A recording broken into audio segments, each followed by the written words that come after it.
Գյորջյան Կասկադ 60 ամիս փուլային վճարում բազմաթիվ առավելություններ։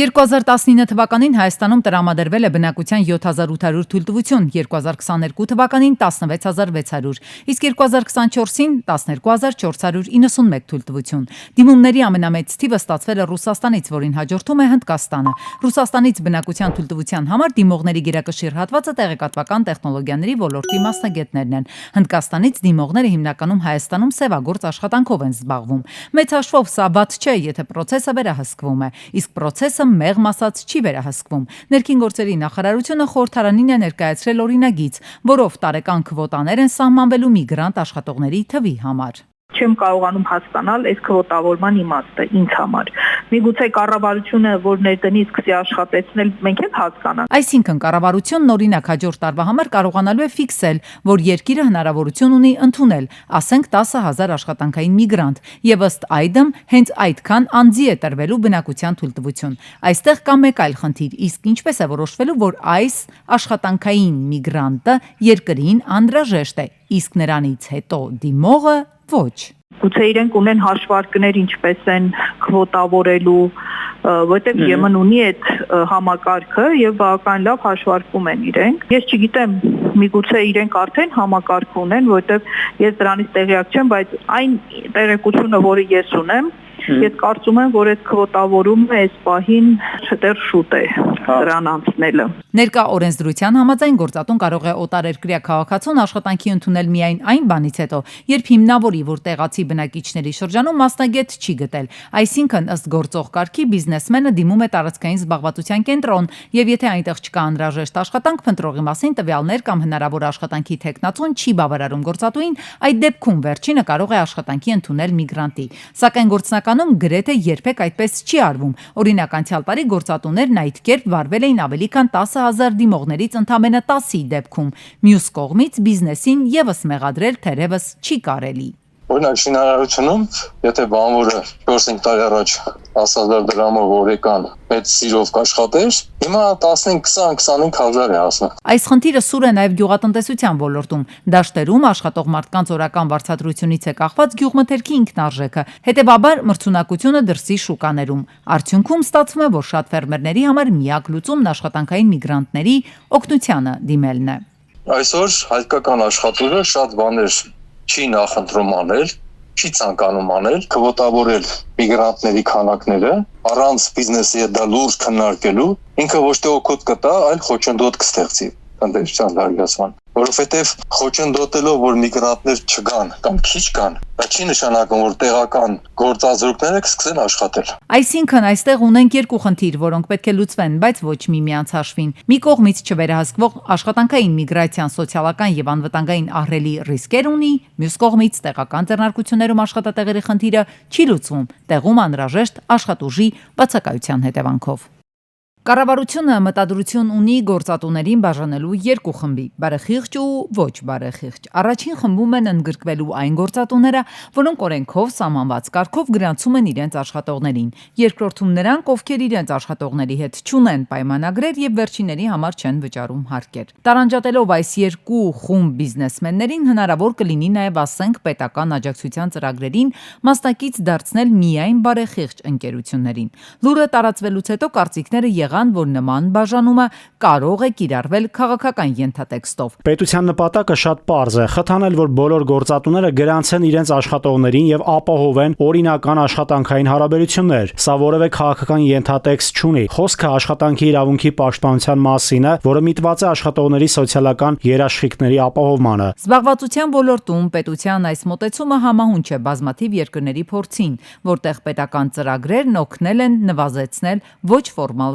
զբաղվածությունը, այսինքն չգրանցված աշխատողների թիվը։ Օրինակ, ոչ ֆորմալ զբաղվածության մակարդակը Վրաստանում վերջին տարիներին նվազել է 31,7%-ից մինչև 27,6%։ Հայաստանում 2024 թվականին ոչ ֆորմալ զբաղվածության մակարդակը կազմել է 35,3%, ինչը հստակ ցույց է տալիս, որ ոլորտում բարեփոխումների անհրաժեշտություն կա։ Հետևաբար ոլորտում պետության կողմից նախատեսվող քայլերն ուղղված են բացառապես այս խնդիրը լուծելու լուծելուն։ Բայց արժեր նախ հասկանալ, թե ինչու են գործատուները խուսափում գրանցել իրենց աշխատողներին։ Չեն ուզում շատ հարկ վճարել։ Ընդունենք սա որպես առաջին պատճառ։ Իսկ եթե աշխատողը, ասենք, ինքը չի ցանկանում գրանցվել։ Ասեք մասնագիտություններ կա, օրինակ պահանջված է գործատուն այլընտրանք չունի, ստիպված այդ մարդու պետքա աշխատանքում ներգրավի, բայց իրենց գրանցումը չի կարողանում անել։ Այստեղ պետք է հիշել վերջին տվյալներով Հայաստանում մի քանի 100,000 անհուսալի վարկառուների պատմությունը։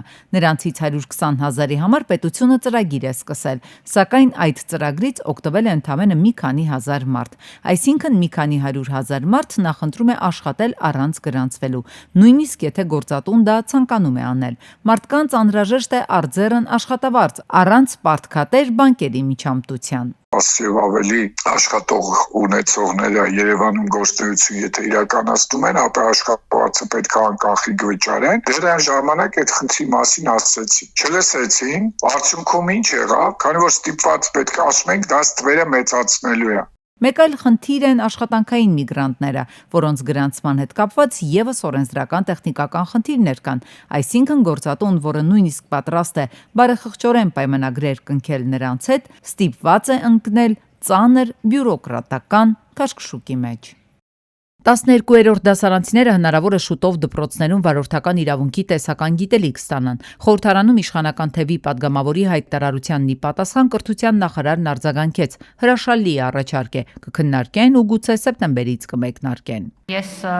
կողմ եմ, որպեսզի 12-րդ դասարանում վարորդական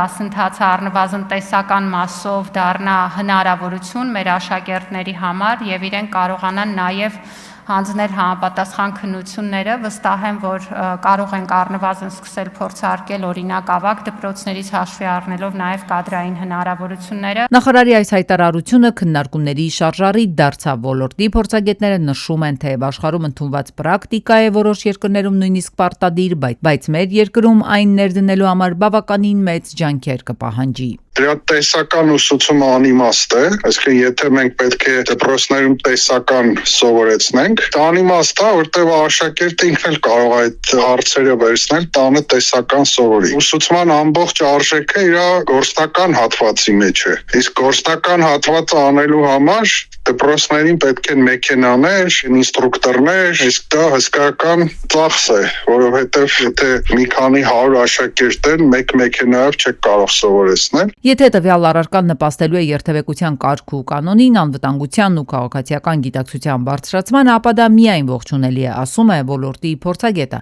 Միաժամանակ նաև ընդգծում դպրոցներում կան հրատապ լուծման կարոտ ավելի կարևոր խնդիրներ եւ վարորդական վկայականը ամենակիչը պիտի հետաքրքրեր կրթության նախարարությանը։ Մենք հիմա կանգնեցինք լուրջ կրիզիսային վիճակների առաջ ու այդ իրավիճակների մեջ երեխաները դպրոցում վարորդական գիտելիքներ կստանան թե չէ 1000-րդ հարցը մանավանդ արհեստական բանականության այս զարգացման process-ին եթե նայենք self-driving car-երը որոնք մեքենայով հենց իրենք առանց վարորդի քշում են դա համատարած պրակտիկա է դառնում իրականում գոնե դրա մասին մտածենք ասենք հասկանանք թե ասենք այդ խնդիրը ասենք երբ որ այդ երեխան թե կմեծանա այդ խնդիրը ակտուալ է լինելու թե չէ մենք զբաղվում ենք մարդկանց գլուխը ծանրաբեռնել անիմաստ ոչ առաշային հարցերով։ Փորձագետները հորդորում են նախ կրթական համակարգի իրական հնարավորությունների ու առաջնահերթությունների գնահատում իրականացնել, ապա նոր անցնել հաջորդ նորարարական նախաձեռնություններին։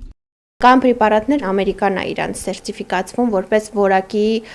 բարձր չափանիշ, որպես մաքուր պրեպարատներ։ Այս լցանյութերը սովորաբար օգտագործվում են կնճիռները վերացնելու եւ մաշկը հարթեցնելու, ավելի երիտասարդ դարձնելու համար։ Երբեմն դրանք օգտագործվում են քթի կամ շրթունքների ուրվագծման կամ ձևավորման համար։ Բայց եթե պատվիրեք կոսմետիկ նյութերը գնումների կայքերից, 10-ը միգուցե 15 անգամ ավելի մատչելի կլինեն։ Էժան է, քանի որ պրեպարատը լիցենզավորված կամ սերտիֆիկացված չէ։ Սերտիֆիկատ ստանում են որակի բարձր լինելու հաշվին, ասում է դիմացնոտային վիրաբույժն ու հավելում, կան պրոցեդուրաներ, որոնք արժեն միջինը 80-ից 120,000 դրամ։ Դա ինքնարժեք չէ, դրան գումարվում է բժշկի աշխատանքը, կրթությունը, սերտիֆիկացիաներն ու նյութավճարը, եւ վերջնարդյունքում բավականին մեծ արժեք է դառնում։ Դիմացնոտային վիրաբույժն ասում է, արդեն սովորել է, գին են հարցնում, տեսնում, որ գրպանին չի համապատասխանում, ընտրում են մատչելի տարբերակն ու 3-4 ամիս անց ուղարկում են նկարները, թախանձելով շտկել արդեն կատարված միջամտությունները,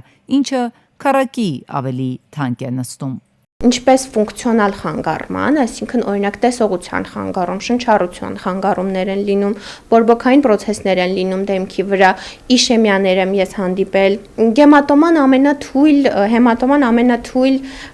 բացասական երևույթն է, որ կարող եմ նշել։ Ցանկացած միջամտությունից առաջ բուժառուն պետք է դիմի ախտորոշիչ լաբորատորիա։ Բժիշկը նրան կուղղորդի համապատասխան հետազոտության, որից հետո միայն կկատարվեն համապատասխան միջամտություններ, ասում է վիրաբույժն ու հավելում. պրեպարատն ընտրելիս բուժառուն պետք է նախ ինքը համոզվի, առկա է արդյոք օրիգինալության հոլոգրաֆիկ պիտակը, արդյոք այն պաշտոնապես է ներմուծված Հայաստան, պետք է նշված լինի լաբորատորիայի հասցեն, հակառակ դեպքում բուժառուն պարտադրված կլինի նախ դեղորայքային երկարատև բուժում անցնել, որպեսզի հնարավոր դառնա ներարկված վատորակ նյութերը հեռացնել։ Մի ամիսա դեղորայքով բուժվում եմ ու հլե էլի կտևի, որ կարողանամ ֆիլերը հանեն։ Ոչ մի բան չեմ զգում, սաղ դեմքս փքված ու պարալիզացված է։ Եթե հայտնաբերվում է, որ կազմակերպությունում գործունեություն է իրականացնում չլիցենզավորված կամ բավարար կրեդիտներ չունեցող բուժաշխատող, փաստն արձանագրվում է, գրություն ուղարկվում Առողջապահության նախարարություն, կարգադրագիր տրվում տվյալ կազմակերպության պաշտոնատար անձին, որ վերացվի թերությունը եւ վարչական իրավախախտման վերաբերյալ արձանագրություն է կազմվում եւ տուգանվում է 300,000 դրամի չափ։